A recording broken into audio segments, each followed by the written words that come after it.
E aí, galera do terceiro ano, como é que tá essa quarentena de vocês aí?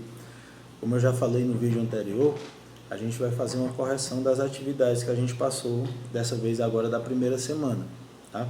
E o conteúdo que a gente estava vendo era bioenergética, tá? No caso aqui a gente trabalhou a cadeia respiratória e também o sistema ATP-CP e a fermentação lática, tá? E eu coloquei lá no grupo de vocês algumas questões que a gente vai corrigir agora, tá? Então vamos lá. Primeira questão. A maior parte do CO2 produzido no metabolismo das células musculares durante uma atividade leve é liberado durante, justifique a sua resposta. Vamos lá. O que ele está querendo saber? Quando você está fazendo uma atividade física, tá? Você está liberando CO2 no músculo, tá certo? Lembrando que aqui eu estou falando que é uma atividade leve, portanto é uma atividade aeróbica, tá certo? Leve, você vai conseguir manter por um tempo maior. E ele quer saber em qual das etapas que eu falei de produção de energia para vocês é liberada a maior quantidade de CO2. Vamos só relembrar quais são as formas de produção de energia. A gente pode produzir energia através da respiração celular, tá? Que é dividida em 3 etapas, como eu já falei para vocês: a glicólise, o ciclo de Krebs e a cadeia respiratória. A gente pode produzir energia também através da fermentação lática e também através da fosfocreatina presente na massa muscular, no músculo da gente, tá? Dentre essas, qual é a etapa que produz CO2, galera? Me digam aí. Exatamente. A gente só produz CO2 na respiração celular e na etapa do ciclo de Krebs, tá, gente? Então, no ciclo de Krebs é que vai acontecer a quebra da glicose, a quebra no caso, do piruvato e do acetil para ser mais exato, junto com o oxigênio, formando o CO2, certo? Então essa era a justificativa da resposta. A resposta era: a etapa é no ciclo de Krebs, onde produz maior quantidade de CO2, tá bom? Porque no ciclo de Krebs, os carbonos são arrancados junto com o oxigênio, formando o CO2. E a partir dessas quebras, a gente já sabe que vai formar energias, moléculas de NAD, de FADH2 e de ATP, tá, gente? Então a resposta aí era no ciclo de Krebs. Espero que vocês tenham entendido a pergunta da questão e a resposta da questão, tá? Porque na fermentação lática não se usa oxigênio, ela é uma formação de ATP anaeróbia. No sistema ATP-CP também não se utiliza oxigênio, tá bom?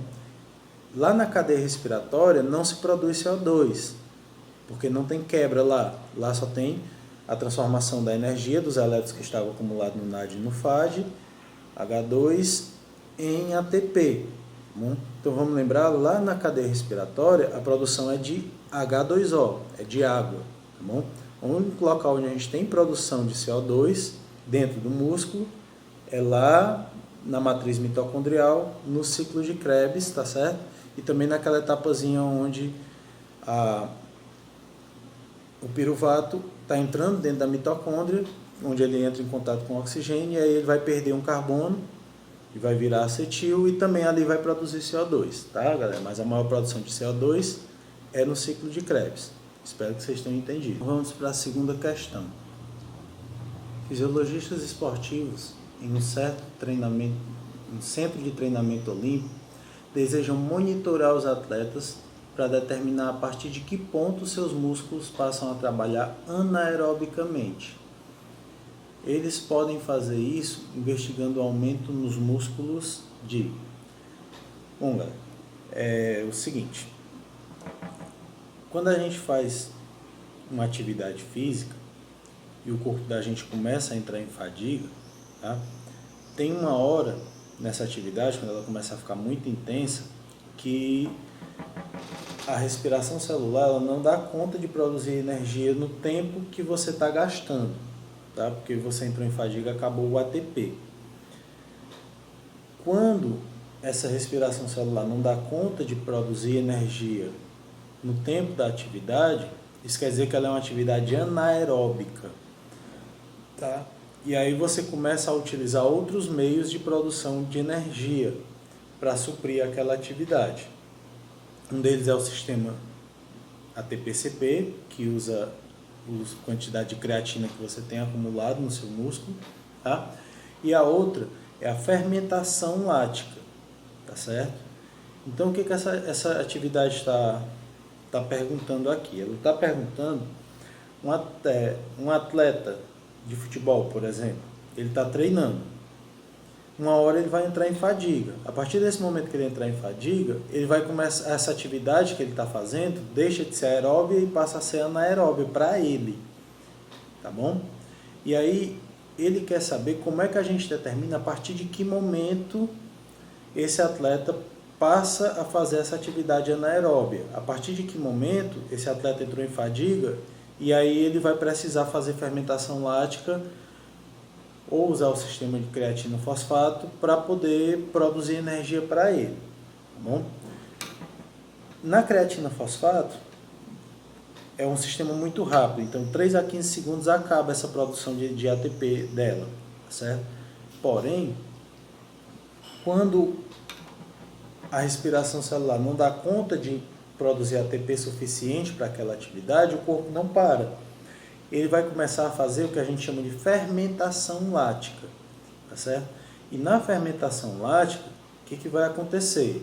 Eu vou pegar o piruvato, que é produto lá da glicólise, e vou transformar ele, converter ele em ácido lático. Ao invés de eu pegar esse piruvato e mandar ele para a mitocôndria, ele fica no citosol e se transforma em ácido lático. Essa reação química vai me dar 2 NADHs, que depois vão ser convertidos em ATP, e aí esse atleta vai ter ATP mais rápido, certo? Então, quando você está fazendo atividade anaeróbia, o nível de ácido lático que vai estar na sua corrente sanguínea vai subir, vai aumentar, tá certo? Esse nível de ácido lático aumentando, o que vai acontecer? O ácido lático, ele é um ácido, então ele em excesso no músculo, ele vai causar uma dor muscular, tá certo? Inclusive, em grande quantidade, ele pode até ser prejudicial, você pode até se lesionar, se você tiver um acúmulo muito grande de ácido lático e insistir num treino, tá? Então, como é que eu sei a partir de qual momento o atleta ele vai passar a fazer uma atividade anaeróbia? Através da quantidade de ácido lático que eu encontro no músculo dele. E aí eu posso fazer isso, por exemplo, com um exame de sangue, tá certo? Então, os fisiologistas, eles utilizam isso. Eles medem a quantidade de ácido lático que tem acumulado no atleta e a partir daí eles conseguem identificar o quão pesada foi aquela atividade, ou a partir de que momento, a partir de quantos minutos de jogo aquele atleta entrou em fadiga e começou a fazer a atividade mais intensa, tá certo? Porque um atleta, se ele não estiver em forma, ele não vai conseguir correr o jogo inteiro. Em algum momento ele vai entrar em fadiga e aquela atividade vai virar anaeróbia. E aí vai começar a produzir ácido lático. É por isso que você, que não é acostumado a fazer aula prática, por exemplo, chega numa aula prática, você vai jogar bola, mas se você não tem costume de fazer aquela atividade, apesar de aquela atividade de jogar bola ser uma atividade aeróbica, quando o seu corpo entrar em fadiga, ela vai se transformar em anaeróbica. Vai aumentar a sua produção de ácido lático e você vai amanhecer todo dolorido no dia seguinte, tá?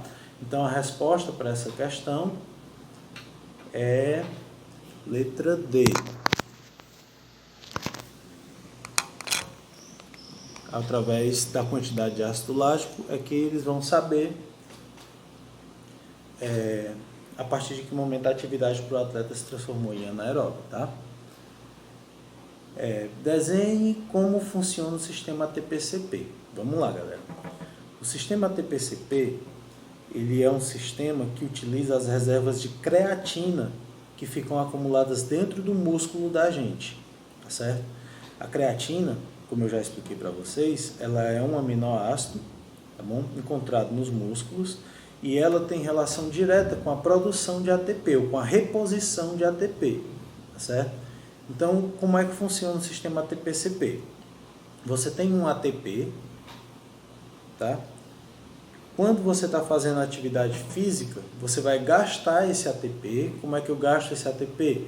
Você arranca um fosfato desse ATP. Quando você arranca esse fosfato, você quebra a ligação e gera energia. Então, o seu corpo está utilizando vários ATPs quando você está fazendo atividade física. Quando esse ATP é quebrado, ele vira um ADP, com 2 fosfatos apenas. E o fosfato que foi arrancado, ele fica solto, tá? A creatina que está presente no seu músculo, ela vai se ligar a esse fosfato e vai virar fosfocreatina ou creatina-fosfato, tá? Chame como você quiser. E aí, quando ele se ligar a quando ele virar fosfocreatina, o que vai acontecer? Eu vou precisar quebrar a ligação entre essa creatina e esse fosfato. Isso vai me gerar energia, e a energia que vai ser gerada vai fazer o fosfato voltar ou refazer a ligação com o ADP, virando um novo ATP.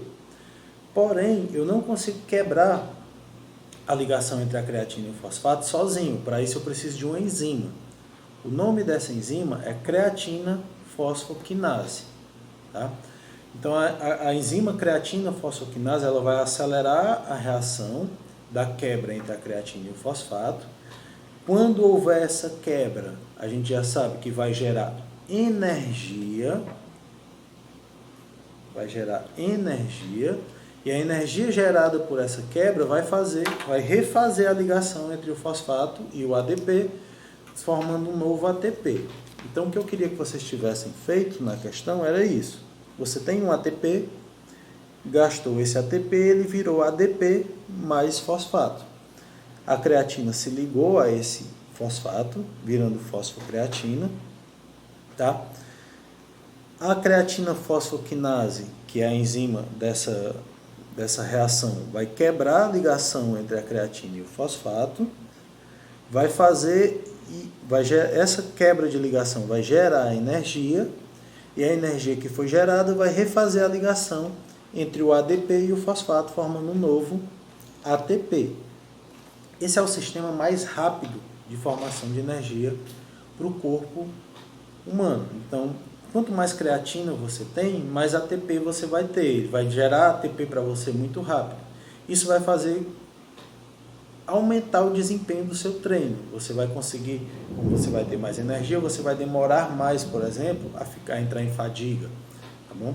Por isso que os atletas suplementam tanto com creatina. Tá certo?